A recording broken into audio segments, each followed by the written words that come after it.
നമസ്കാരം. ഇന്ന് നമ്മൾ ചർച്ച ചെയ്യുന്നത് ഒരു അവിശ്വസനീയമായ സാങ്കേതിക കണ്ടുപിടുത്തത്തെക്കുറിച്ചാണ്.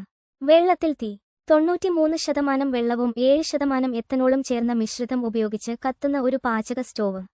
കേന്ദ്ര ഉപരിതല ഗതാഗത മന്ത്രി നിതിൻ ഗഡ്കരി ഈ കണ്ടുപിടുത്തം പൊതുജനങ്ങൾക്ക് പരിചയപ്പെടുത്തിയത് ഇന്ത്യൻ ശാസ്ത്ര സാങ്കേതിക ലോകത്ത് വലിയ ചർച്ചകൾക്ക് വഴിയൊരുക്കിയിരിക്കുന്നു. ഇത് ഇന്ത്യയുടെ പാചക ഇന്ധനരംഗത്ത് ഒരു യഥാർത്ഥ വിപ്ലവമാണോ? നമുക്ക് അന്വേഷിക്കാം. 2026 മെയ് 24-ന് നിതിൻ ഗഡ്കരിയുടെ ജന്മനഗരമായ നാഗ്പൂരിൽ നടന്ന ഒരു പൊതുചടങ്ങിലാണ് ഈ ചരിത്രപ്രധാനമായ പ്രഖ്യാപനം ഉണ്ടായത്. ഇന്ത്യൻ ശാസ്ത്രജ്ഞരും സാങ്കേതിക വിദഗ്ധരും തദ്ദേശീയമായി വികസിപ്പിച്ചെടുത്ത ഈ സ്റ്റോവിന്റെ പ്രവർത്തിക്കുന്ന പ്രോട്ടോടൈപ്പ് ഗഡ്കരി സ്വയം ചടങ്ങിൽ പ്രദർശിപ്പിച്ചു. ഏറ്റവും ശ്രദ്ധേയമായ കാര്യം, ഈ സ്റ്റോവ് സാധാരണ LPG സ്റ്റോവ് പോലെ തന്നെ നീലനിറത്തിലുള്ള ജ്വാലയോടെ കത്തുന്നതായി പൊതുജനങ്ങൾക്ക് നേരിൽ കാണിച്ചു. ഇത് കേൾക്കുമ്പോൾ ആദ്യം വിശ്വാസം വരില്ല. കാരണം ശാസ്ത്രം പഠിച്ചവർക്ക് ഇത് ഒരു വൈരുദ്ധ്യമാണ്. ഇനി ഏറ്റവും പ്രധാനപ്പെട്ട ചോദ്യത്തിലേക്ക് വരാം. 93% വെള്ളവും 7% എത്തനോളുമുള്ള ഒരു മിശ്രിതം തുറന്ന അന്തരീക്ഷത്തിൽ എങ്ങനെ കത്തും? സാധാരണ ഭൗതിക രസതന്ത്ര നിയമങ്ങൾ അനുസരിച്ച് ഇത് അസാധ്യമാണ്. 2 കാരണങ്ങളാണുള്ളത്. ഒന്നാമതായി, ഓക്സിജന്റെ അഭാവം. മിശ്രിതം ചൂടാകുമ്പോൾ ഉണ്ടാകുന്ന ജലബാഷ്പം ജ്വാലയ്ക്ക് ചുറ്റുമുള്ള ഓക്സിജനെ തടഞ്ഞ് തീ കെടുത്തും. രണ്ടാമതായി, താപോർജ്ജ നഷ്ടം. 7% എത്തനോൾ കത്തുമ്പോൾ ഉണ്ടാകുന്ന ഊർജ്ജം മുഴുവൻ ഉയർന്ന ലാറ്റന്റ് ഹീറ്റ് ഉള്ള 93% വെള്ളം ബാഷ്പീകരിക്കാൻ ഉപയോഗിക്കപ്പെടും. അപ്പോൾ ഈ സ്റ്റോവ് പ്രവർത്തിക്കുന്നത് എങ്ങനെ? ഉത്തരമുള്ളത് സ്റ്റോവിന്റെ സവിശേഷ സാങ്കേതിക വിദ്യകളിലാണ്. ഈ സ്റ്റോവ് ദ്രാവകം നേരിട്ടല്ല കത്തിക്കുന്നത്. പ്രത്യേക എഞ്ചിനീയറിംഗ് തന്ത്രങ്ങൾ ഉപയോഗിക്കുന്നു. ആദ്യം, flash vaporisation. Pressurised pre heating loop വഴി എത്തനോളിനെ അതിന്റെ 78 ഡിഗ്രി ക്വഥനാങ്കം ഉപയോഗിച്ച് ആദ്യം വേർതിരിക്കുകയും സിങ്കാസ് എന്ന ജ്വലനക്ഷമമായ വാതകമാക്കി മാറ്റുകയും ചെയ്യുന്നു. രണ്ടാമതായി, catalytic combustion. Platinum, palladium coating ഉള്ള ഒരു കാറ്റലിറ്റിക് മെഷ് ഉപയോഗിച്ച് എത്തനോളിനെ ഓക്സിജനുമായി വേഗത്തിൽ ജ്വലിപ്പിക്കുന്നു. മൂന്നാമതായി, മൈക്രോ എക്സ്പ്ലോഷൻ. പ്രത്യേക നോസിലിലൂടെ സ്പ്രേ ചെയ്യുമ്പോൾ അതിസൂക്ഷ്മ ബോളികളുള്ള ഒരു മൂഡിൽ രൂപപ്പെടുന്നു. ഇത് അന്തരീക്ഷ ഓക്സിജനുമായി കലർന്ന് ജ്വലിക്കുന്നു. ഇങ്ങനെ ശരിയായ എഞ്ചിനീയറിംഗ് ഉപയോഗിക്കുമ്പോൾ ഈ അസാധ്യം സാധ്യമാകുന്നു. ഇനി ഒരു ന്യായമായ ചോദ്യം ഉണ്ടാകും. ഈ സ്റ്റോവ് ശരിക്കും ഇത്ര നല്ലതാണെങ്കിൽ സാങ്കേതിക വിവരങ്ങൾ എന്തുകൊണ്ട് പൊതുജനങ്ങൾക്ക് ലഭ്യമാക്കുന്നില്ല? ഈ ചോദ്യത്തിന് ഒരു ഉത്തരമുണ്ട്. ഇപ്പോൾ ഇത് ഒരു പ്രഖ്യാപന പ്രോട്ടോടൈപ്പ് ഘട്ടത്തിൽ മാത്രമാണ്. ഇതിന്റെ പൂർണ്ണ ബ്ലൂപ്രിന്റ് ഇതുവരെ പൊതുജനങ്ങൾക്ക് ലഭ്യമല്ല. വികസിപ്പിച്ച ലാബിന്റെ പേരോ ശാസ്ത്രജ്ഞരുടെ വിവരങ്ങളോ പൂർണ്ണമായി പുറത്തുവിട്ടിട്ടില്ല. ഇത് ഇതുവരെ വാണിജ്യ ഉത്പാദനത്തിലേക്ക് കടന്നിട്ടില്ല. കൂടാതെ ബ്യൂറോ ഓഫ് ഇന്ത്യൻ സ്റ്റാൻഡേർഡ്സ് അതായത് ബെസിന്റെ സുരക്ഷാ പരിശോധനകളും സർട്ടിഫിക്കേഷനും ഇനിയും നേടേണ്ടതായിട്ടുണ്ട്. ഒരർത്ഥത്തിൽ ഇത് ഒരു ശാസ്ത്ര സ്വപ്നത്തിന്റെ ആദ്യഘട്ടം മാത്രമാണ്.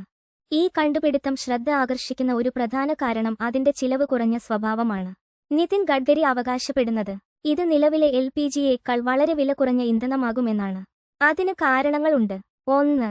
ഉപയോഗിക്കുന്ന അസംസ്കൃത വസ്തുക്കൾ. കരിമ്പിൻ ചണ്ടി, ചോളം തുടങ്ങിയ ഇന്ത്യൻ കൃഷിയുടെ ഉപോൽപ്പന്നങ്ങൾ. ഇവ ഇന്ത്യയിലുടനീളം ധാരാളമായി ലഭ്യമാണ്. 2. ഈ ഇന്ധനത്തിൽ ആവശ്യം വെറും 7% എത്തനോൾ മാത്രമാണ്. 93% വെള്ളമാണ്. അതിനാൽ ഉൽപാദന ചിലവ് തുലോം കുറവ്. 3. ഇതൊരു സുരക്ഷിത ഇന്ധനം കൂടിയാണ്. വെള്ളം ഒരു പ്രധാന ഘടകമായതിനാൽ LPG സിലിണ്ടറുകൾ പോലെ പൊട്ടിത്തെറിക്കാനുള്ള സാധ്യത ഇതിന് ഏറ്റവും കുറവാണ്. ഈ സ്റ്റോവ് ഒരു പാചക ഉപകരണം മാത്രമല്ല, ഇത് ഇന്ത്യയുടെ ഊർജ്ജ ഭാവിയുമായി ബന്ധപ്പെട്ട ഒരു ദേശീയ സ്വപ്നമാണ്. ഇന്ന് ഇന്ത്യ ഉപയോഗിക്കുന്ന 87% ക്രൂഡ് ഓയിലും ഇറക്കുമതി ചെയ്യുകയാണ്. ഈ ഇറക്കുമതി ഭാരം കുറയ്ക്കുക എന്നത് ഈ സാങ്കേതിക വിദ്യയുടെ ഒരു പ്രധാന ലക്ഷ്യമാണ്. അടുത്തതായി, ഇന്ത്യൻ കർഷകർക്ക് ഇത് ഒരു അനുഗ്രഹമായി മാറും. കരിമ്പ്, ചോളം തുടങ്ങിയ കൃഷി അവശിഷ്ടങ്ങൾ ഇനി ഒരു ഊർജ്ജ ഉറവിടമായി മാറും. കർഷകർക്ക് ഒരു അധിക വരുമാന മാർഗം. മൂന്നാമതായി, ഹരിത ഊർജ്ജ ദർശനം. ബയോഫ്യൂവൽ ഉപയോഗിക്കുന്നതിലൂടെ കാർബൺ ബഹിർഗമനം കുറയ്ക്കാൻ ഇത് സഹായിക്കും. ഇത് ആഗോള കാലാവസ്ഥ ലക്ഷ്യങ്ങൾക്ക് ഒത്ത ഒരു ദേശീയ ഊർജ്ജ ദിശ മാറ്റമാണ്. ഇനി ഏറ്റവും പ്രാക്ടിക്കലായ ചോദ്യം, ഈ സ്റ്റോവ് നമ്മുടെ അടുക്കളകളിൽ എത്താൻ എത്ര നാൾ കാക്കണം? ശുഭകരമായ ഉത്തരം, ഏകദേശം 2 മുതൽ 3 വർഷത്തിനുള്ളിൽ ആകുമെന്ന് പ്രതീക്ഷ ഉണ്ട്. എന്നാൽ അതിന് 3 ഘട്ടങ്ങൾ കടക്കണം. ആദ്യം ബെസ് ടെസ്റ്റിംഗ്, ഗവൺമെന്റ് അംഗീകൃത ഏജൻസിയുടെ സുരക്ഷാ പരിശോധനകൾ. 2ാം ഘട്ടം ഫാക്ടറി സ്ഥാപനം. ഈ സ്റ്റോവ് ചിലവ് ഫലപ്രദമായ രീതിയിൽ ബഹുജന ഉത്പാദനം ചെയ്യേണ്ടതുണ്ട്. 3ാം ഘട്ടം, ഒരു ദേശീയ വിതരണ ശൃംഖല ഉണ്ടാക്കണം.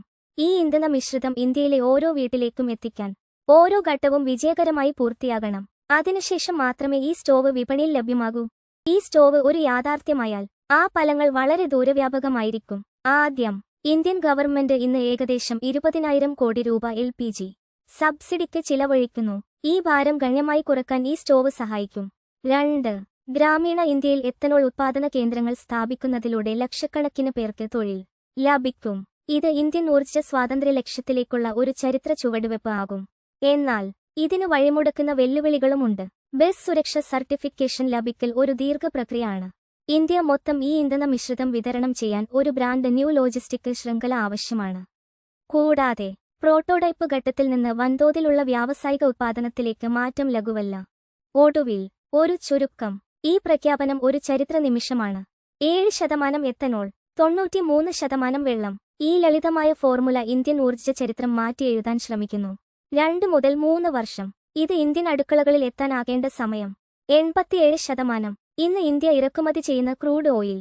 ഈ സ്റ്റോവ് ആ ആശ്രിതത്വം കുറയ്ക്കാൻ ലക്ഷ്യമിടുന്നു. ഇന്ത്യൻ ശാസ്ത്രജ്ഞർ ഈ സ്വദേശി സാങ്കേതിക വിദ്യ വിജയകരമാക്കിയാൽ ലോകത്തിൽ ഏറ്റവും ചിലവ് കുറഞ്ഞ പാചക ഇന്ധനങ്ങളിൽ ഒന്ന് ഇന്ത്യ ഉണ്ടാക്കുന്ന ദിവസം വിദൂരമല്ല. ഈ വീഡിയോ കണ്ടതിന് നന്ദി. ഇന്ത്യൻ ഊർജ്ജ ഭാവി ഉജ്ജ്വലമാകട്ടെ.